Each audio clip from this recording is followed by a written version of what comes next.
Hello everyone, it's Old Guardian here. Over the past couple of days I've been working on building Highlander Mage, but unfortunately I have to say that I have not been successful so far. There's some gameplay of the archetype in this video and some thoughts about building a Highlander Mage. Obviously I am aware that some people have been somewhat successful in building Highlander Mage decks. There are some viable variants of the archetype in existence. But the thing is that all of them are based around the Puzzle-Box of Yogg-Saron, and I really don't like Puzzle-Box of Yogg-Saron. I recognize that Puzzle-Box of Yogg-Saron is strong, but I overall dislike the randomness in games. I want to build consistency whenever possible. So I ventured to look for another way. I was trying to find some path to make a Highlander Mage that would be built on less random effects instead of going down the puzzle box, the total and pilgrim power of creation route. But I couldn't quite make it work. This was as good as I could make it. Originally I tried to build it all together without the expensive spell package, so I didn't even have power of creation in it. But I eventually gave in a little bit and I put in the Dragoncaster and the power of creation, and that immediately already improved the deck. And the next phase will be that I will be going back to Puzzle-Box of Yogg-Saron, like everyone else who is playing this archetype, and see if I can do some adjustments to the way the deck works to make it more to my liking. But overall, I tried a number of things with Highlander Mage. So I tried it completely without the big spells.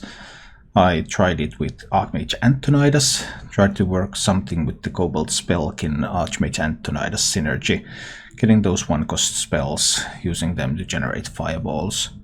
Multiple attempts there, but eventually all of them were unsuccessful. And after I got the Antonidas, went to the Dragoncaster, went to Power of Creation, the deck improved, so I had exactly 50% win rate with this list. But I don't recommend playing this list because the lists that are running Puzzle-Box are better. I wonder if they would still be better without Pocket Galaxy. Lots of people are running Pocket Galaxy, but I'm not seeing it. I've also tried to watch some of the top Mage players play Highlander Mage and see what is the thing that allows them to win games. And very, very often, actually it has been Puzzle-Box of Yogg-Saron, by the way. Yeah. But anyway, Highlander Mage, it's an interesting archetype. And I've really tried to make some different variants of it work, but right now to me it looks like the only possible way to build Highlander Mage for the current meta is to build it based on the Puzzle Box, the Dragoncaster, the Total and Pilgrim, just abusing that spell synergy. If you enjoy this content, you can support the channel by joining as a subscriber or member on YouTube and joining as a follower or subscriber on Twitch.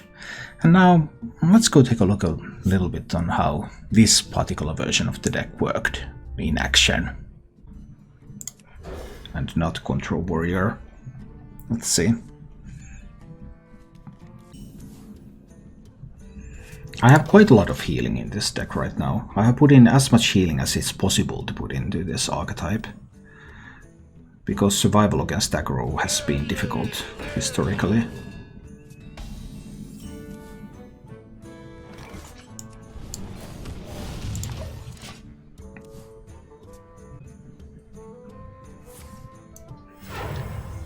Okay, what's coming? Yep, Pirate Warrior it is. With the anchor. Alright. I just need to Doomsayer now. First Nova Doomsayer. If I Doomsayer now, what do I do next turn? I play like an Arcane Explorer, Azure Explorer. But what if he plays like a Frothing? I have to play the Doomsayer because I can't fight Frothing. For 3 mana he can't rush yet. He can't charge yet. Someone's gotta lead the charge. So it's unlikely that he can deal with the Doomsayer. And this prevents him from playing a Frothing on this board that I wouldn't be able to answer.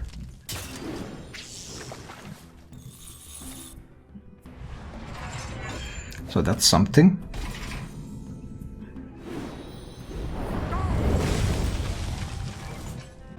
Then again, my only answer to Frothing is the Azure Explorer Arcane Breath. But if he plays Frothing, he can't kill the Azure Explorer. He might be able to. It's unlikely, but he might be able to do it. I think I still need to play that because I kind of need the tempo. Maybe there's something I can do with the Amalgam. It's unlikely that I can use Crowd Rooster effectively in this matchup. The Azure Explorer is going to die now. But like if he kills it with the Rush minion, the Mummy, then the Mummy can be pinged away next turn. And I can also play the Amalgam while I ping it away.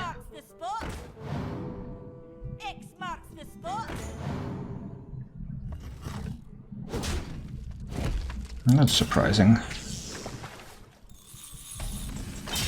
That's very, very surprising. Fine.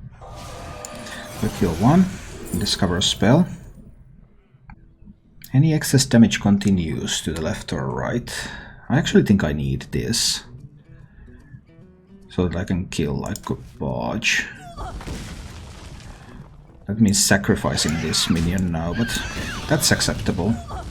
I get rid of the Blase Raiders. This is 8 damage. So I can kill the barge and maybe something else. I might try Dragoncaster Power of Creation if he has a weak turn, but it's rare to have a weak turn if you have a turn 2 Ankar. This card alone increases the win rate of this deck by more than 10 percentage points.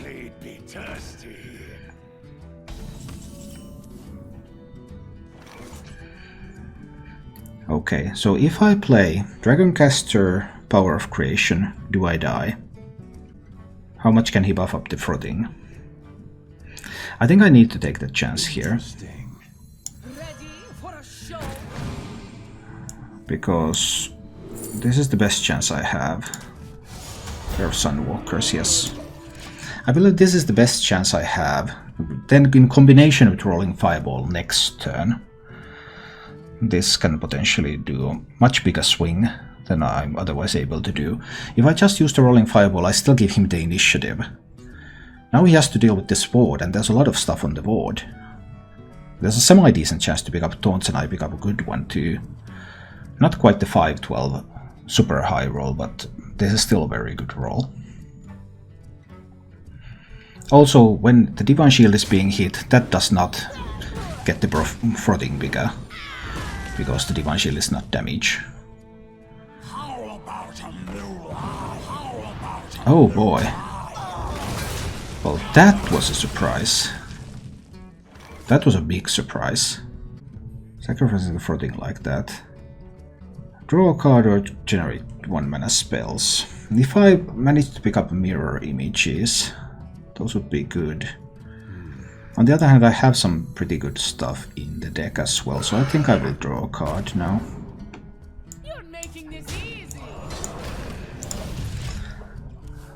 Because I can find like Khartoum Defender, Rotten Apple Bomb, Siamat. I can find actual taunt minions. Whereas those, well, there is that mirror image, but it's not very big. There might even be opportunities for me to do things with the Alexstrasza's. But the warrior, obviously, he has 8 cards. So lots of things can happen.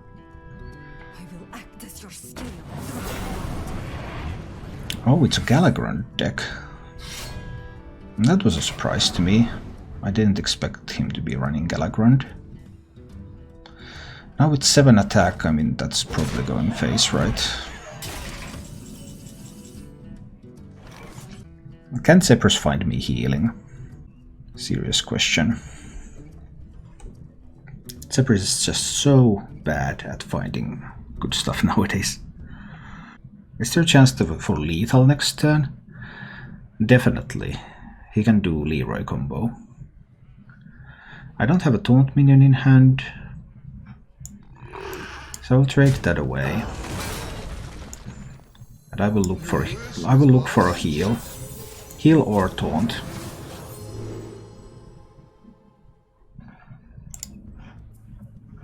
Well, that's a taunt. We're taking the taunt.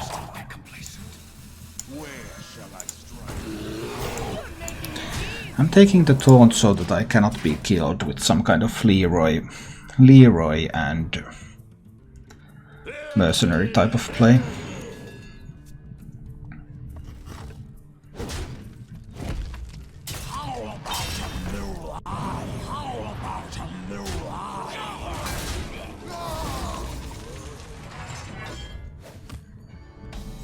Those Leroy mercenary plays remain available, but I find a Khartud defender.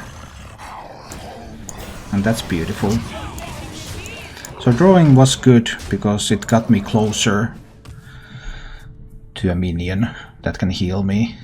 So I remain out of reach of his charge combos in the Highlander, but we're trying to work on it.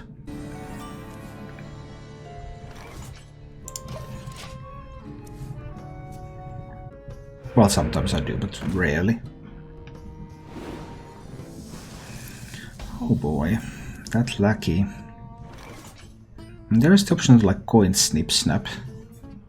Coin snip snap means snip snap is very difficult to remove. It might be able to challenge the totem. If I just play the witch doctor, I think I might need the coin snip snap here to work on this. Tempo.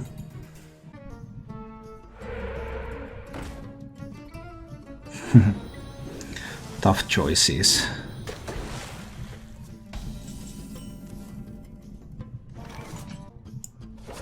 And I just have to stop the card draw. Lackeys are annoying, but cards are even worse.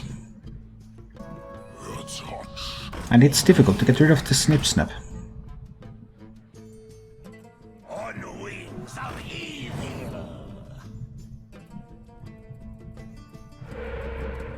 Oh boy, lots of stuff. Please kill one of the lackeys. Thank you.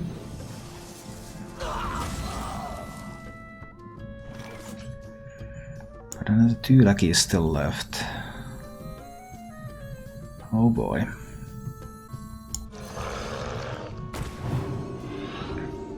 I think I will kill this one. And one of those. Now he can play the Faceless Corruptor though. And he has 3 lackeys in hand too. There's a lot of stuff going on.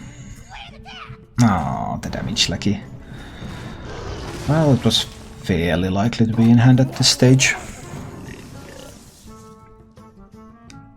Well, Gong is definitely not back. Don't worry about that, Gong is never back.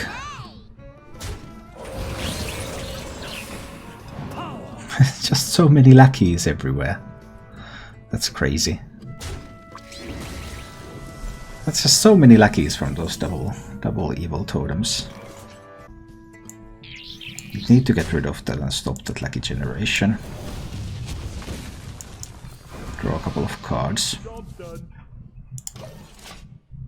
But there's so many lackeys. Has already played 5 lackeys and he still has another 3 in hand. 8 lackeys generated already in this game. Well, Gong is never back. I mean, Gong is a meme. Don't worry about it. I wonder. Double the power, double the storm. Here come the invokes. The first of them anyway. Oh, and Galakrond is in hand. Oh dear.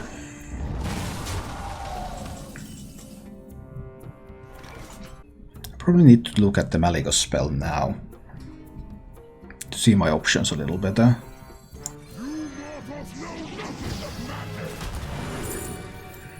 But I did not manage to pick up the one I wanted, which would have been the Malygos' Flame Strike.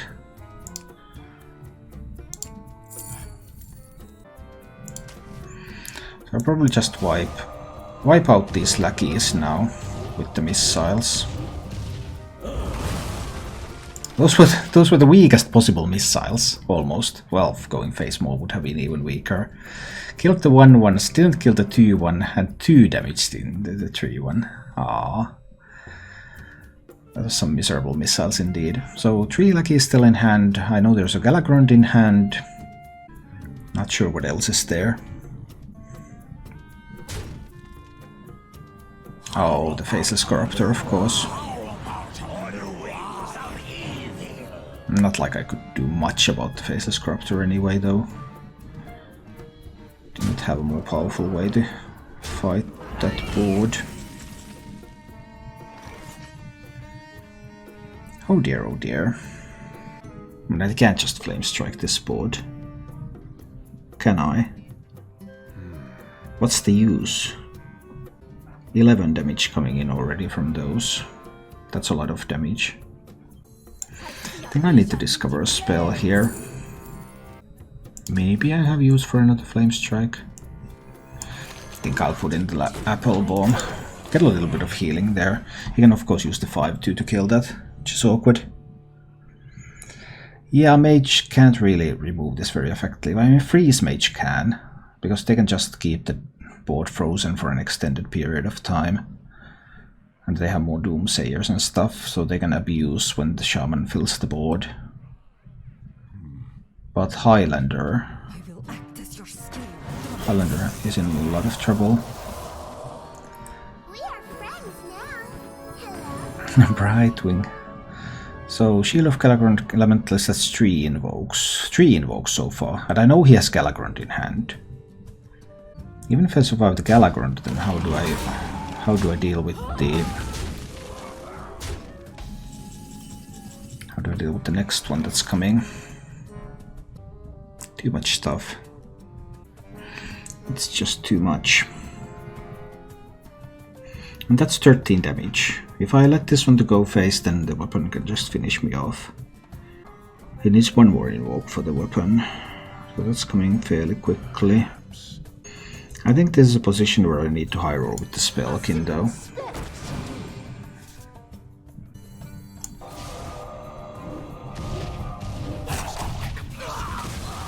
Yeah, that was not what I had in mind.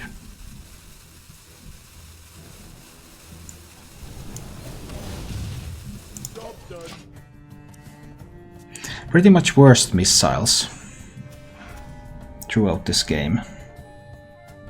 I mean, he should just go face. 12 to face. Invoke once, get the Galakrond. It's almost a game right there. But I felt that I needed to high roll a little bit with that. Because I could have gotten like Arcane Breath, Ray of Frost. Ray of Frost would have been awesome. So going face here is absolutely the right thing to do. And now that just wins the game. There's no coming back from this.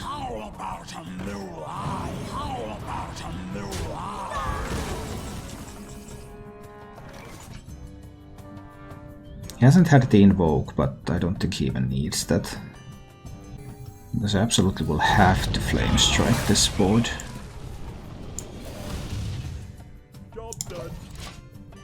And all he needs is one invoke card.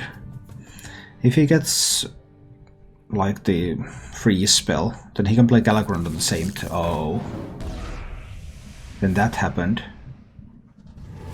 And that happened too. Wow. So I'm just immediately dead when he gets an invoke. Rush and Wind Fury. This one can kill the dragons back. But then I need a couple of these missiles to hit into the Life Drinker. I have not had any luck with the missiles today. Not the tiniest bit. All the missiles have missed today. That has of course been terrible.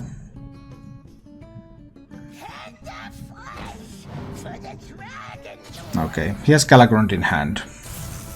Guaranteed lethal next turn. Absolutely nothing can be done about that, because Galakrond, when it changes the hero, it also unfreezes. So... that's 6 healing. Takes 2 hits. 8. He has exactly lethal already on board. So I need an Osari.